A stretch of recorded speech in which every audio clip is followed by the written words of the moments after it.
Donc Thomas Méchin, Team MKM du coup, qui avait Parchemin du Marchand, Il Enneigé, Into the Roil, Manalik, Il Enneigé, Il Enneigé, Il Enneigé.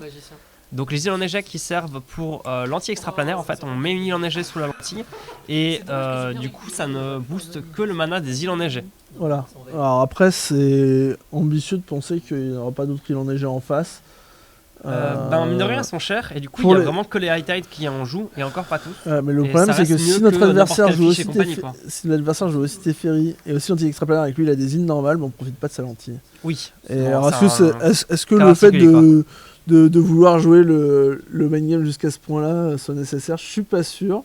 Alors, de toute façon, là dans le match-up, ça ne changera rien.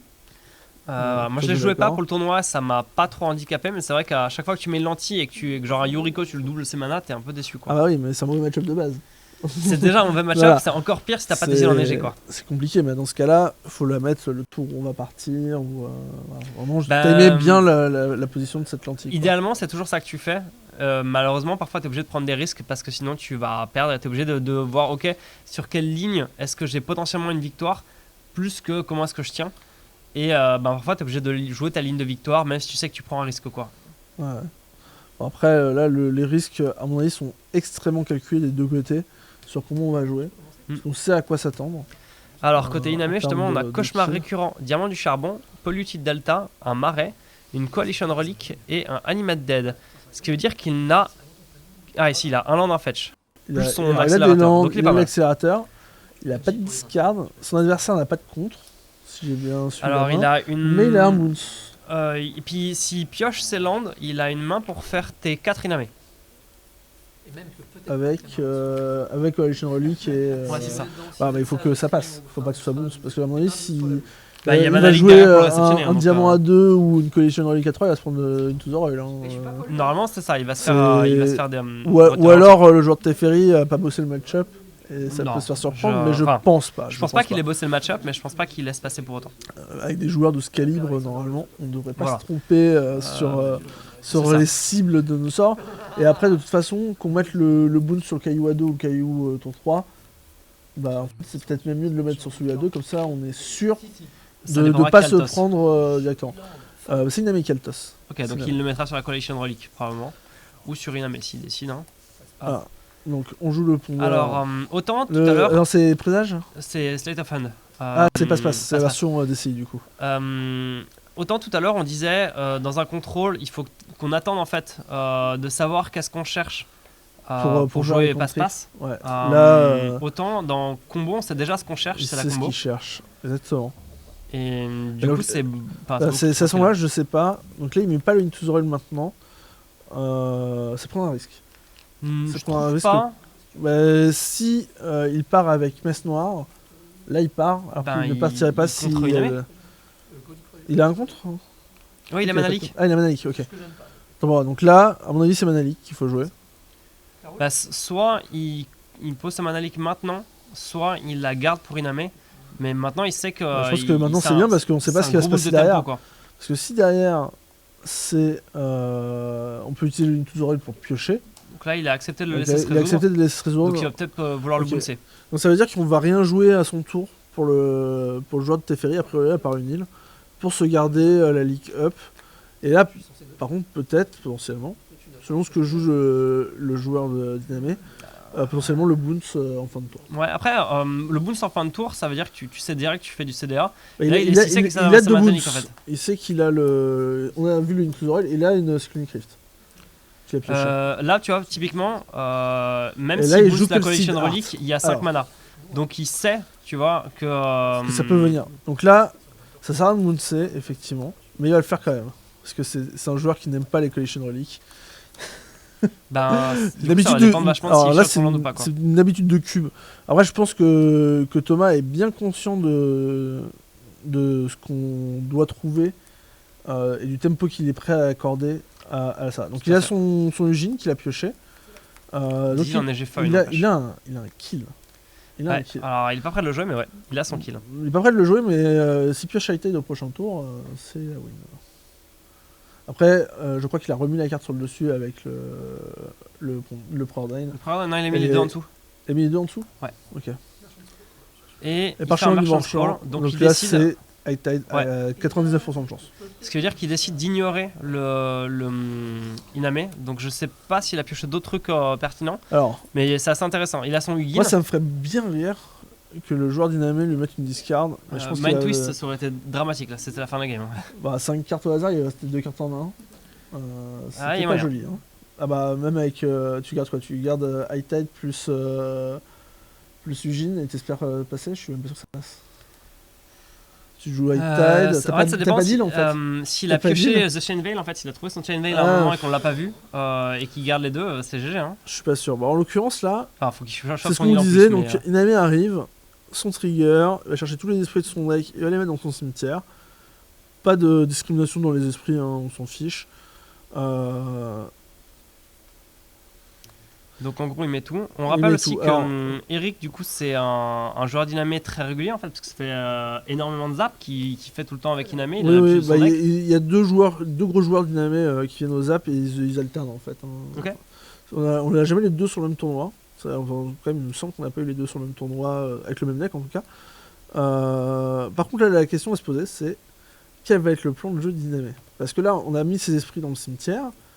On a déjà landé, donc on n'en rallume pas. Là, l'adversaire, on sait qu'il a son High Tide. Il n'a pas passé de discard. S'il a une île, il joue Teferi, il tape 4 landes, il a 8 mana, il joue son général, son Ugin.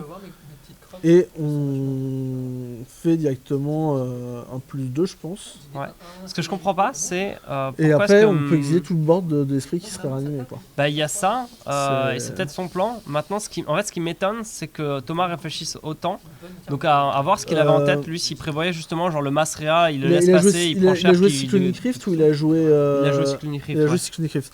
Parce qu'on va plus se dire, il a une île en main. Et il va juste faire High Tide, il génère les manas. Non, mais ça lui ferait pas assez, ça lui ferait que 6 manas, donc il aurait même pas de quoi overload la Cyclonic Rift. C'est pas ça. Il a le plan Ugin, si tu veux, qui peut être juste. Je pense qu'il attend. Je pense qu'il lui manque un terrain. Normalement, il les avait, mais bon, on verra. Il a 3 terrains dans son part. Il joue son High Tide. Il joue son High Tide. Il joue son île. Il joue son Teferi. Il a une tape 4. Peut-être une garde psychologique avec son adversaire.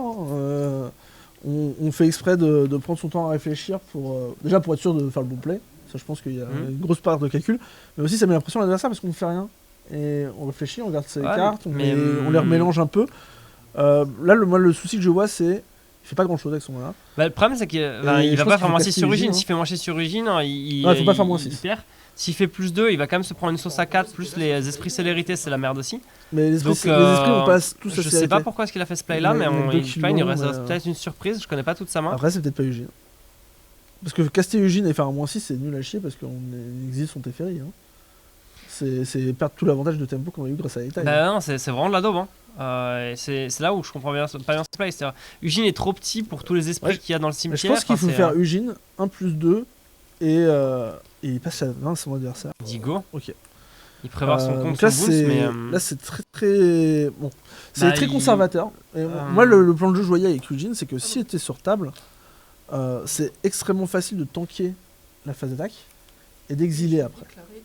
D'exiler à 2 ou 3 de coups de mana. Et du coup, on enlève tous les petits esprits récursifs qui sont un peu les boons Iname. Ouais, parce qu'en fait, il faut qu'au prochain tour, il ait encore son Teferi avec au moins 2 marqueurs pour qu'il puisse faire -1 et poser son Ugin. Et il part du principe qu'il n'y aura pas. Enfin voilà. Là, il a la mana leak pour contrer Iname s'il est rejoué. Ce qui ne va pas être le plan de jeu de son adversaire.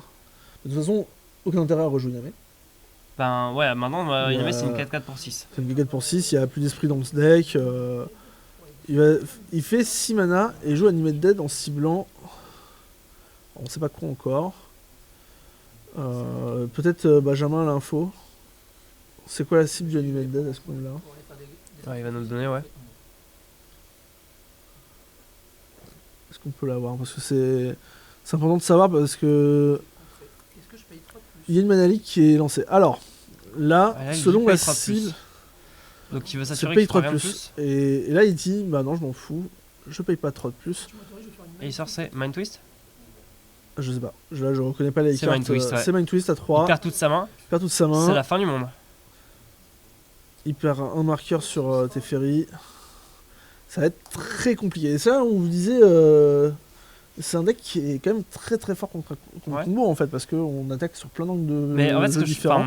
s'il avait joué un peu plus conservateur, qu'il avait pas tuto son right tide, qu'il avait attendu pour me coller Manalik sur Iname, il en serait pas là. Hein. Exactement. Moi je pense qu'il fallait jamais laisser passer Iname. Enfin, en tout cas, on a laissé passer les cailloux, mais bon, très bien. En fait, il avait. Après, je sais pas s'il connaissait la pile d'esprit, vu que c'est un jeu qui est très peu joué. Mais s'il avait su qu'il y avait des esprits c'est pas du tout son premier zap, Thomas Méchant.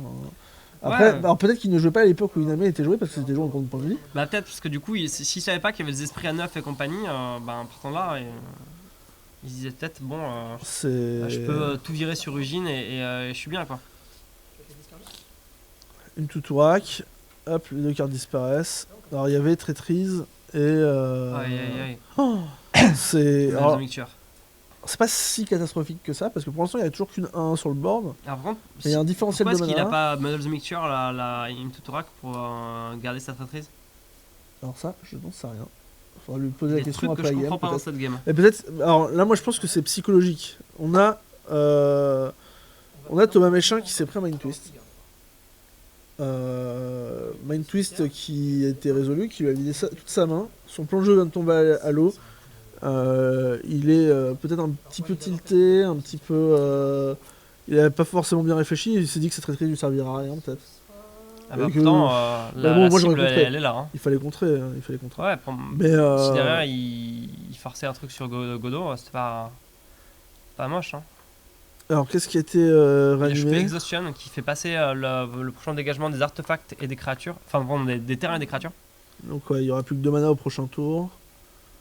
Bah, il veut pas la jouer maintenant parce qu'en fait, il veut gagner un tour sur Kuro. C'est ça.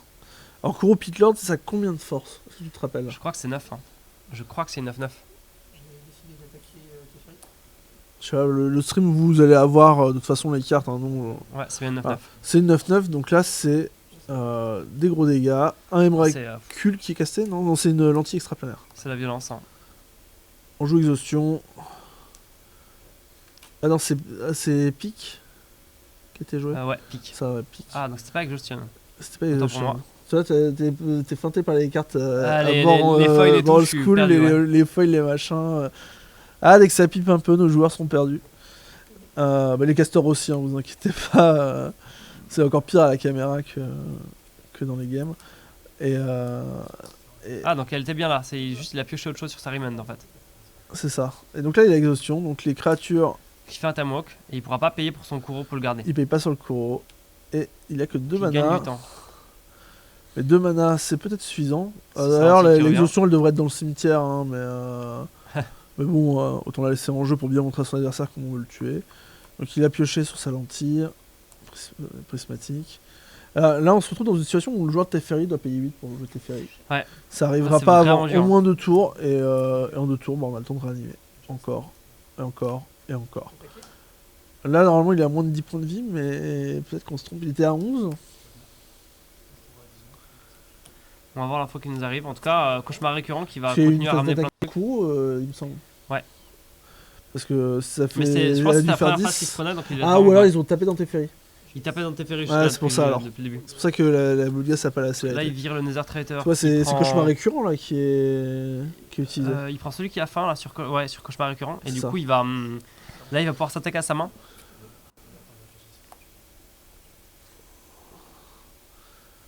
Donc il peut sacrifier des créatures pour virer des cartes de la main de son adversaire. Il va sacrifier sa Bloodghast peut-être. Il peut refaire un cauchemar récurrent en tout cas vu qu'il sait qu'il n'y a pas de réponse en face. C'est ça. Il y a une réponse en fait. C'est si. Ou en tout cas il lui demande de pas aller trop vite. D'ailleurs ça c'est quelque chose, hein, quand vous jouez, que ce soit en stream ou avec vos adversaires, soyez pédagogique dans votre façon de jouer, expliquez à votre adversaire ce que vous faites, dans quel ordre. Dites voilà, je vais jouer tel sort. Est-ce que tu veux faire quelque chose? Si tu veux mettre un objet en pile, je te donne la priorité. Et ça permet de mieux comprendre comment marche la pile pour tout le monde. Ouais. Et c'est beaucoup plus clair. Et ça évite tout problème de confusion et de pas aller trop vite, comme on a pu le voir dans les rondes précédentes parfois. Ouais. Pas prendre de raccourci. Et voilà. Bon, là, ça change rien. En l'occurrence, quasiment. Parce que. Qu'est-ce qu'on va réanimer? C'est Kuro à nouveau. Un Nether Traitor, non? Nether Traitor. Ah, il a payé pour Nether Traitor quand la Bloodghast a été partie au cimetière. Ok. C'est ça. Il me semble, et là il sacrifie Nether Traitor pour ramener Kuro. Bon, ben. Ça fait. Ah fera une non, belle pas phase d'attaque. Kuro. Peut-être Kokusho. Ouais, c'est ça. Kokusho, bon. Il s'assure de pas avoir à repayer. Il de veut pouvoir pas, continuer à il faire veut des pas, coups de barre écran, quoi. il veut pas payer les 4 noirs à l'upkeep. Bon, ça lui fait de toute façon un board bien agressif. Hein. 7 îles, rien en main. La prochaine île ne servirait qu'à caster Teferi à 8 et à ne rien faire d'autre que piocher une carte. Je pense. Je pense que c'est très très mal engagé. Ah bah, en fait, dès lors qu'il a. Je pense qu'il connaissait pas la pile d'esprit et c'est ça qui l'a tué. Tu penses qu'il a sous-estimé à quel point c'était violent Iname? Ben, je pense qu'il s'est dit, ok, il va ramener plein de petits esprits ou de trucs du genre. Enfin, il a dû se dire, je peux tout virer sur Ugin. Pour moi, c'est ça. Sinon, je comprends pas son play. Il avait Ugin, oui, et il s'est dit je suis safe. En fait, il a fait ah mince. Parce que, ça. En fait, tu sais, ça pourrais se trouve, pas il s'est exiler dit. Kuro. C'est ça, ça se trouve, il s'est dit. Si je dois contrer Iname jusqu'à la fin des temps, ça va pas marcher, ça va pas être suffisamment fort. Je préfère qu'il mette ses trucs au cimetière et je compte ses sorts de réanimation qu'il va jouer. Bah alors, et les petits terrains, je m'en fous. Je pense que c'est ça qu'il a dû se dire. Et j'exilerai les petites merdes. Bah c'est ça, enfin, soit les ça, créatures, soit... excusez-moi du langage, pour passer là-dessus, quoi. En tout cas, ça passe à la game 2. Ouais. La concession de Thomas Méchin là. Ouais. Pour là, malheureusement. Voilà, de toute façon, quand on a pris Mind Twist, que notre traîtrise, on a oublié de la protéger. De toute façon, je crois qu'elle serait partie avec quelque chose derrière. Avec non, avec Kuro, non? Non, Kuro, pas Kuro, avec. Bah, ça, il est arrivé plus tard lui. Donc au final, il aurait pu voler Kuro pour directement pas prendre 9 et gagner plus de temps. Ouais, mais ça, c'est une mauvaise idée parce que tu voles Kuro, tu dégages tes landes. Et il meurt, c'est pas grave, t'as tué une bête, t'as gagné 2 tours de sauce.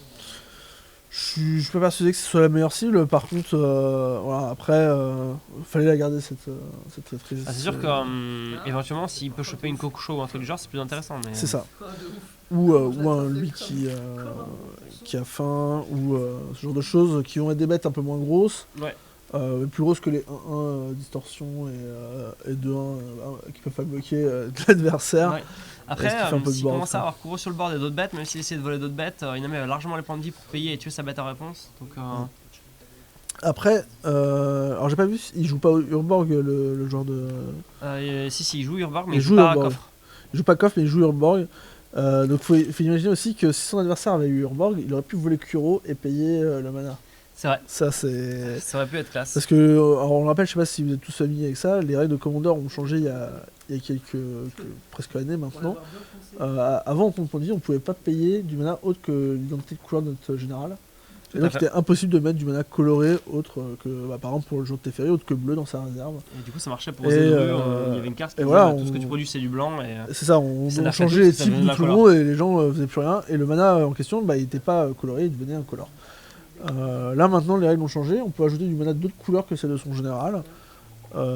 Par contre, ce mana, bien sûr, il n'est pas forcément utile, quoi.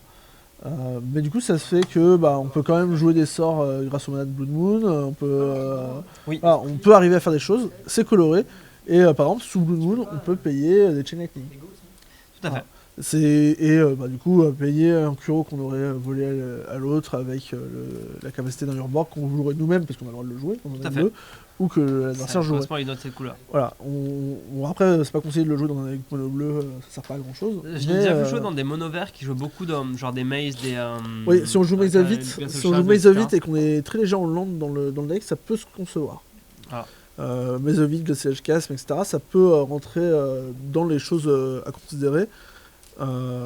Sans parler d'éventuellement voler les landes de son adversaire, leur carte de la coffrerie, ou jouer avec les cartes de l'adversaire. Et ça va devenir vilain. C'est très bleu, hein, parce qu'il fut un temps où tout le monde devait jouer World Path pour récupérer ses créatures, parce qu'on se faisait voler tous nos permanents à chaque fois dans toutes les games. Pendant un temps, Annexion c'était un vrai choix métagamé. Hein. C'est ça. Voler les landes de l'adversaire pour déjà le ralentir, gagner de la mana, ramper.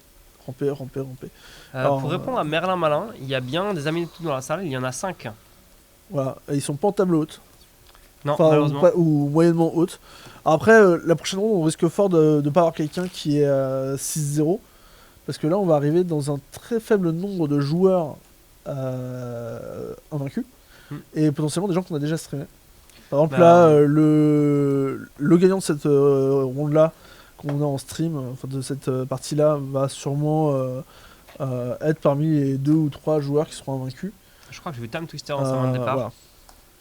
Bah, en tout cas, il y a eu Mulligan, et Thomas Méchin remet la carte au-dessus de sa bibliothèque. Alors, est-ce que c'est pour encore y réfléchir, ou est-ce que c'est ce qu'il a choisi pendant qu'on nous envoie la main de Iname. Alors, double marais, pierre de Guermont, donc un cachet. Appel du point du jour, donc Twilight Skull, le sort de réanimation de masse.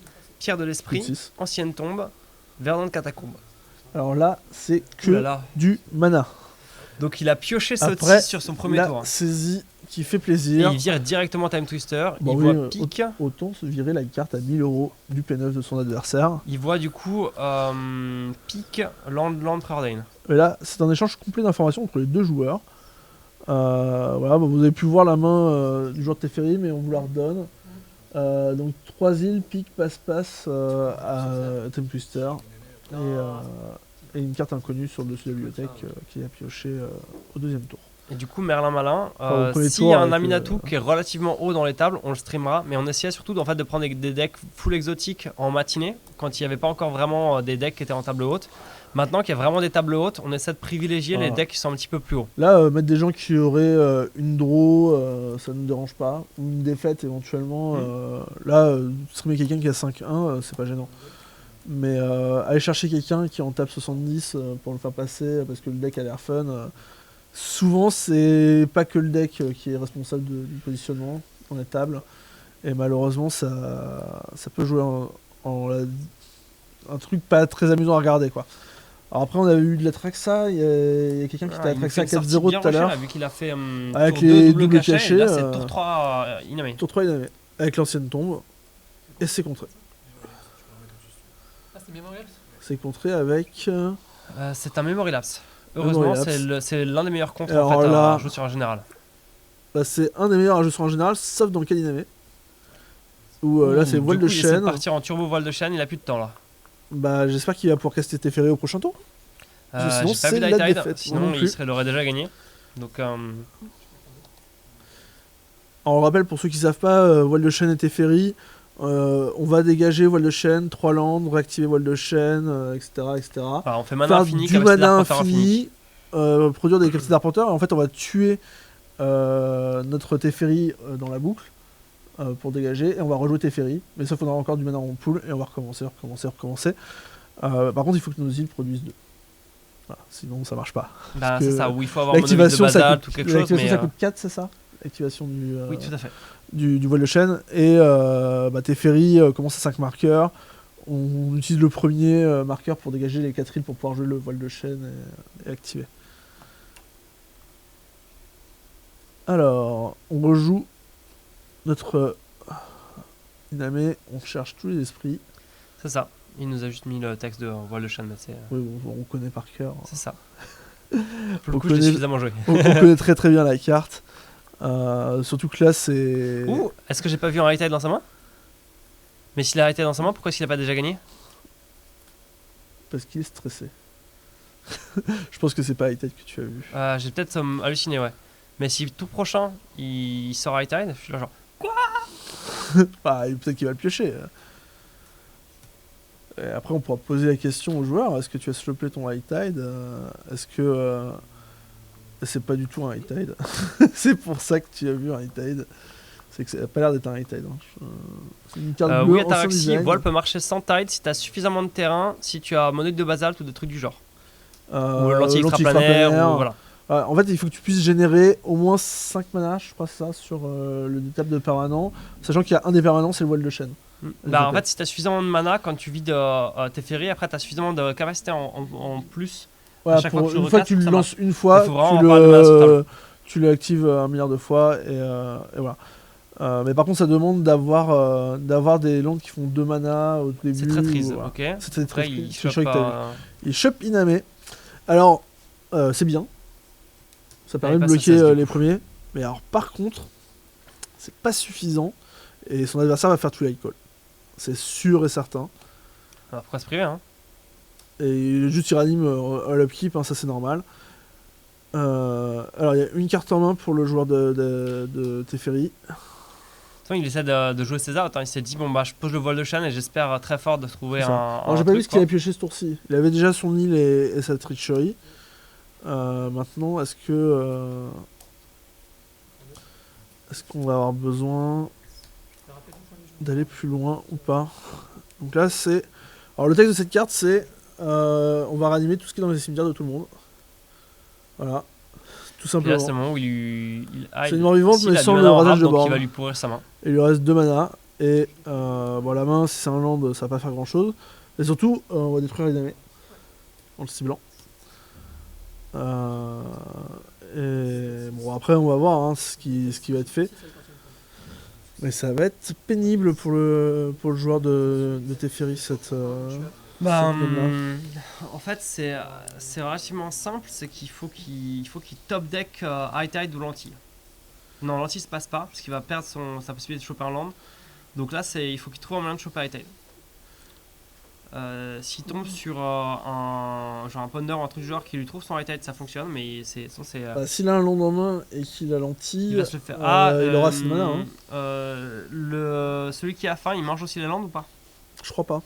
S'il mange pas les lands et qu'il a un land en main, je crois pas, et chope, il faut encore que le joueur de Dynamé nous gratifie de ce play là aussi, hein, parce qu'il peut décider de vouloir garder une créature, parce que de toute façon c'est pile ce qu'il faut. Parce qu'on explique aussi. Après, il peut trouver un truc genre évacuation pour gagner du temps, tour supplémentaire. C'est ça. Évacuation, c'est pas tant que ça de gagner, sachant que l'adversaire a quand même beaucoup de mana. Donc, et qui peut tuer ses bêtes en réponse et les remettre dans son cimetière pour ceux qui sont intéressants dans le cimetière et faire des dégâts avec Kokusho. C'est juste pour gagner du temps de toute façon. Hein. Donc il a pioché Giga de Rose. Et il l'a révélé. Bon, ça lui fera gagner un tour, hein, dit. Il vient de l'utiliser, non? Non, il a acheté sa carte sur le board. Il s'est dit je suis mort. Mais Giga de Rose, ça va tuer les créatures que ça va cibler. Parce qu'il y a... à moins qu'il ait pas ranimé cette carte là, mais je crois qu'il l'a fait. Parce qu'il a pu tuer son général avec, donc il y a dessus le... Alors Giga de Rose c'est 5 bêtes qui meurent. Ouais, c'est pas si mal. Hein. C'est carrément pas mal. C'est pas si mal, alors il ne garde pas Kuro. Du coup il va falloir... ça va lui gagner du temps, je pense qu'il a gagné beaucoup de temps. Maintenant... Faut vraiment pas qu'il y ait un deuxième sort de réanimation derrière. Bien sûr. Parce que là, Kokusho, il fait très mal. Ah, puis en fait, rien que c'est 2, 3. C'est Bloodghast. Alors ça a plus de force que Nether Traitor et Nether Shadow. Après, il va le ramener directement avec les catacombes. Hein, mais... Donc, alors, il faut préciser. Il n'y a plus Orobi? Non. Ah, il a été sacrifié sur lui qui. Ouais, je le vois sous courant. Iwu Hunger, etc. Non, mais il a fait les choses bien. Ouais, il a pas laissé d'out. Il lui a laissé très peu de chances de s'en sortir. Il sacrifie Kokusho pour rien faire, mais juste faire 5 points de dégâts. Il cible ses sorts. Il fait des dégâts. Il des bêtes pour les dégâts, donc c'est fini. C'est fini.